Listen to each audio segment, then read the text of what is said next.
So Just close it's my okay. phone. There's no Yeah. And feedback. so This is my it's first time oh really? on this Google Hangout. It was like a science experiment, downloading everything and Yeah. getting it Well, working. um, we have had some writers who require about 5 tries. So congrats. Thank you. I felt very accomplished, I have to say. It was a real I know most people feel accomplished having published a novel, but the fact that you got on the first try is amazing. I kept thinking everything is working. There was Um, something that's going to go wrong. How come this is okay? right. Well, first of all, congrats on the novel. Thank Um, you. I had known that you had done nonfiction, so it was nice to see you doing some fiction. Thank you very much. Yeah, yeah. So we'll just talk for about 10, Okay. 15 minutes. It's not live. We will just edit this down to about 3 or 4 minutes, and we'll get it out when your book is out in America. Great. Thank you so much for doing it. It's so Yeah, exciting. yeah, yeah. Um, so, the idea of three brothers who have to pray in separate mosques because one of those mosques might be attacked, is Mhm. that something that came to you in sort of a daydream kind of moment, or had you heard about a situation like that in real life, or where did the idea come to you from? It started to become an ordinary part of life in a country like Pakistan. And you started to hear about families separating, about people that couldn't conduct daily life anymore the way they used to because suddenly things like suicide bombings, like terrorism, like violence become an everyday calculation. And I had traveled a lot in the northern regions of Pakistan when I was writing, when I was doing journalism. I used to write a column for a Pakistani paper. And and so much changed so quickly in that part of the country, um, almost in a way becoming unrecognizable. Of course, it's recognizable in that people have ordinary lives, which is what I tried to show in The Shadow of the Crescent Moon. People struggle and face the things we face everywhere. But what changes, the sort of um, arithmetic of everyday life that changes. That's shocking, when something that used to be an ordinary family occasion isn't anymore. That's Yeah, what really. yeah, because the book is about, in a way, that violence is about the way that violence. I mean, we hear about violence in the news, and it's these, you see video of these fire attacks, or it's something very dramatic. But one thing I Mhm. liked about the novel is that you're really talking about the kind of minute, detailed ways in which violence affects people's lives. Well, it does. It becomes a shadow. It becomes an overwhelming shadow to our lives at some point. And for me, the impact of violence is never at the moment of violence. It's designed to impact you for every moment of your life afterwards. And that's the terror of violence, is that at the moment of something bad happening, you have adrenaline, you overcome it. But it's afterwards where you think, should I go out? Can I go to school? Is it safe to meet these people? Is it safe to walk down that road? And it's how really violence haunts you, and especially young people in a young country like Pakistan. Yep. And so one of the, I mean, as we talked about, you've written nonfiction before, but one of the things that we expect of fiction writers is to be able to, put yourself in the mindset of somebody who's not at all like yourself. So I want to ask you about the female characters, but first the three brothers. What was it like imagining yourself as kind of a different gender and getting into their mindset? It's strange because when I started to write The Shadow of the Crescent Moon, it was clear to me that it would be told through these three young men and their lives. Um, but for me, the heart of the novel always was Samara and Mina, the two women. They were the sort of pulse of everything, of life in Mirali, of the struggle, of the violence, of. So I suppose I inhabited them maybe more than the three brothers. Yeah. there is a part of me that understood Sikandar and Amani Room and Hayat. Mm-hmm. And it's that I identified with rather than maybe their gender or where they were from. You know, I understood very much Amani Room's frustration and just his resignation with this place that he no longer understands. I understood Sikandar's fear also and his grief.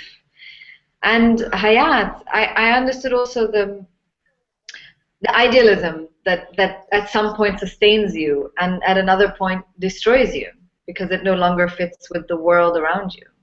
So Yeah. I guess I saw them through those lenses. Yeah. Is there one of the characters in this novel who you keep thinking about or who you feel the most drawn to? Yes, you know, for me, it changed. I mean, when I started writing, it was Samara. Um, but by the time I finished, actually, it was really Mina. Mina, when I was writing Mina, she used to rattle me. She really got under my skin, and I I used to be torn between feeling for her and just feeling fed up with her. Um, in a strange way.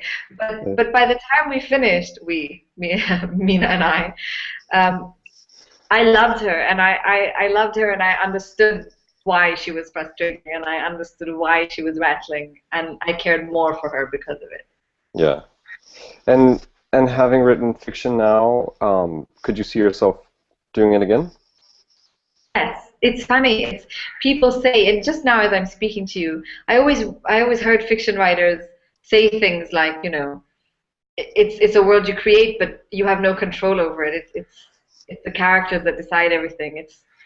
And it's true. It sounds crazy to say it, but fiction is so freeing in that way, and it allows you a liberty that I don't think you experience with other forms of writing.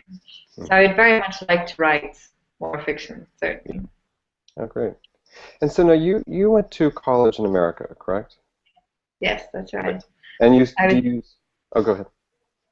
at Barnard in New York. Yeah. Okay. And so do you still travel between the West and Pakistan quite a bit, I would guess? Yes, I do. I studied in America and I did my undergraduate in New York and I did my master's in London. And then being a writer and being a writer that's published not in her country really, but in other countries. Um, I travel. I travel because work is in other places and I travel to see other places. And so there's a constant movement between not just Pakistan and the East and the West, but inside Pakistan, around Pakistan, Asia. Yeah. And so with all that traveling, what would you say is the one thing that most Westerners do not understand about Pakistan? Well, I think there's this impression that there's something fundamentally different about us as Pakistanis. That somehow Pakistanis are other other people, they have other dreams, they have other concerns, they have other wishes. And nothing could be further from the truth. I think the more you travel, the more you see how connected everything is and how connected everyone is. And Pakistanis are no different than Americans, are no different than Indians, are no different than Nigerians, in the sense that they are a country of young people. Something like I think it's 70% or 60% of Pakistan's population is under the age of 30. Um, and as such, they want the same things that other young people want. They want connectivity. They want connection with people around the world. They want the ability to express themselves, to do what they wish, to see what they want. And it's difficult to know that about Pakistan when all you see in the news is terror, is violence, is war. It obscures the human stories, the human elements, and really the ordinary side of life here. Yeah. Well, the other thing that's interesting to me is that in the news media here, when we see women Yeah. depicted not just in Pakistan but in the Middle East, it's really as these kind of shrouded, powerless figures. But the women in your novel are much more sort of nuanced and powerful than we think in the West. Hmm. Well, what I wanted to do is actually, I realized you never see Pakistani women as we see them here in Pakistan. We only see a certain kind of woman portrayed when we're talking about women in this country, or in fact, this part of the world. And as you said, those are women who are neither seen nor heard. They are weak, quiet victims. And anybody who's been to Pakistan or met a Pakistani woman will know nothing could be further from the truth. They are incredibly brave. They are incredibly outspoken. They are resilient, and they are not just survivors, but they're fighters.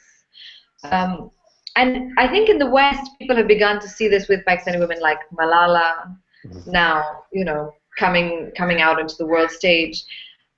But they still seem to think that that's an exception. But this is a country of Malalas.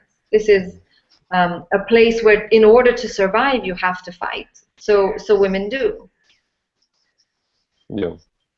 And so, Western readers know you. This isn't your first book, but you mentioned you're not really published in your home country. Does like life get a little lonely there, not having people know who you are? Well, I mean, I think most Pakistani writers are not published in Pakistan. They are read in Pakistan, but they are published by publishers outside. Um, it's a strange I guess it's a strange way of looking at the media here. We have a very strong print media and a very strong television media, but in terms of publishing books or magazines or journals or weeklies or things like that, Pakistan relies on the outside world largely, if you're looking at English. So it's unusual, I have to say. It's interesting to see different countries and to see how they read stories on Pakistan. And every place is different, obviously, but it is interesting to see how they're different. Yeah. Well, great, Fatima.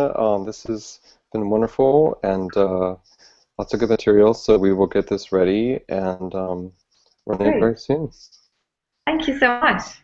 Okay. Well, you have a good night and let us know about your next book. I will. Thank you so much. Okay. Have a good day. Bye. Bye-bye.